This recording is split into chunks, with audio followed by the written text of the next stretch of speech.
Hello there, Assalamu alaikum. This is Samya with another lecture, another video. In today's video, I am going to discuss about the two topics that are Golgi apparatus and lysosomes. आज के lecture में हम पढ़ेंगे इन दो basic जो हमारे पास topics हैं. पहले वाला मेरे पास आ रहा था Golgi apparatus and the second one is lysosomes. तो इनको हम पढ़ने जा रहे हैं. हम पढ़ेंगे क्या इनमें कि जो गोल्गी apparatus है उसका स्ट्रक्चर क्या है, उसको डिस्कवर क्या किसने किया और उसके फंक्शंस क्या है. लाइसोसोम के लिए भी यही सेम चीज़ें जो हैं वो हम पढ़ेंगे कि ये जो लाइसोसोम्स हैं ये सबसे पहले कब डिस्कवर हुए, किसने डिस्कवर किए, इसके बाद जो है इनका स्ट्रक्चर कैसा है, इसके बाद जो है इनका फंक्शन क्या है. तो ये सब चीज़ें आज के लेक्चर में हमने कवर करनी है. तो सबसे पहले हमारे पास आ जाता है गोल्गी apparatus.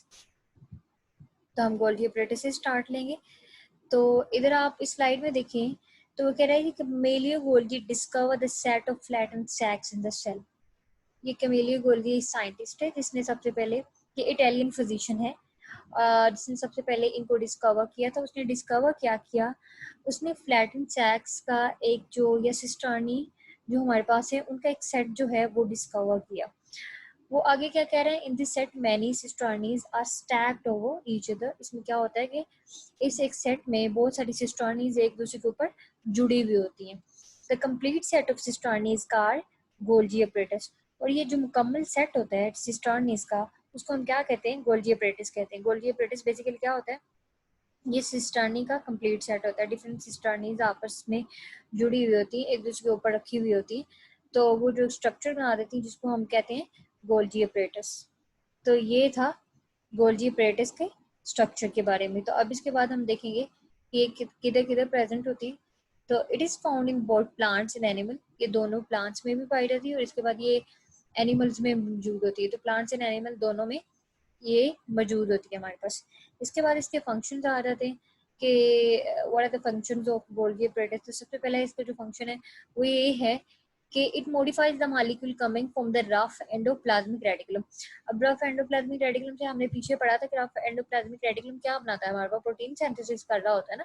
तो वो जो प्रोटीन मॉलिक्यूल बना रहा होता है उसको मॉडिफाई कौन कर रहा होता है, उसको मॉडिफाई गोल्गी apparatus कर रहा होता है. इसके बाद उसकी पैकिंग कौन करा रहा होता है, उसको पैक भी जो है वो गोल्गी apparatus ही करा रहा है. ये इसका ही काम है. पैक किसमें करा रहा होता है, मेम्ब्रेन बाउंड सैक्स में करा रहा था जिनको हम क्या कहते हैं, गोल्गी वेसिकल कहते हैं.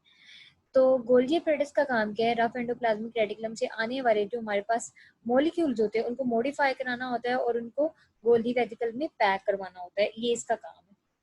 These sacs can be transported to the various location in cell or to the exterior. और अब जितने भी ये जो मॉलिक्यूल्स हैं इनकी ज़रूरत सेल के वेरियस लोकेशंस पर होती है जहाँ पे इन्हें भेजना होता है, इन्हें ट्रांसपोर्ट करना होता है. तो ये किसकी फॉर्म में, जो वहाँ पे डिफरेंट सेक्रीशंस की फॉर्म में ये वहाँ पे ट्रांसपोर्ट हो जाते हैं हमारे पास. किसके थ्रू, गोल्गी apparatus के थ्रू. ट्रांसपोर्टेशन कराना, इसके बाद उनको पैक करना और उनको मॉडिफाई करना, ये तीन फंक्शंस किसके, गोल्गी apparatus है.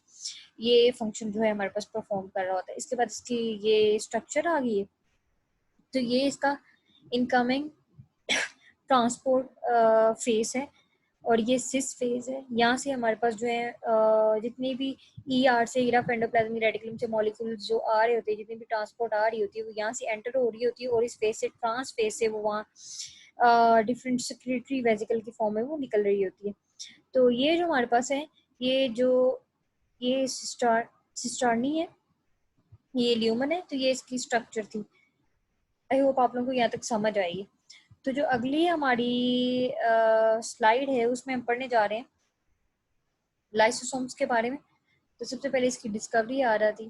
तो ये Christian René de Duve discover the lysosome, मतलब कि ये इसका नाम था डी डेवी.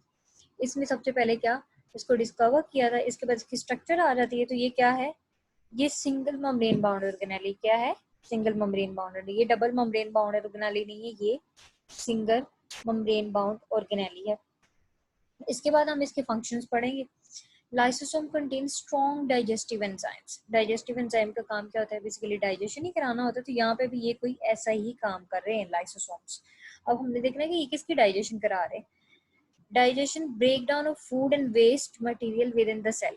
सेल में मौजूद अगर फूड मौजूद है तो उसको ब्रेक डाउन करना, इसके बाद अगर कोई वेस्ट मटेरियल्स मौजूद है उनको ब्रेक डाउन करना। तो ये लाइसोसोम अपने एंजाइम के थ्रू ये काम करवा रहे होते हैं। During this function a lysosome fuses with the vacuole that contain the targeted material and its enzyme break down the material। अब होता क्या है कि लाइसोसोम क्या करता है कि जिस वैक्यूल में टारगेट इसका पड़ा होता है, जिस पे जाके इसने काम करना होता है, उसके साथ जाके ये फ्यूज हो जाता है, उसके साथ जाके ये मिल जाता है।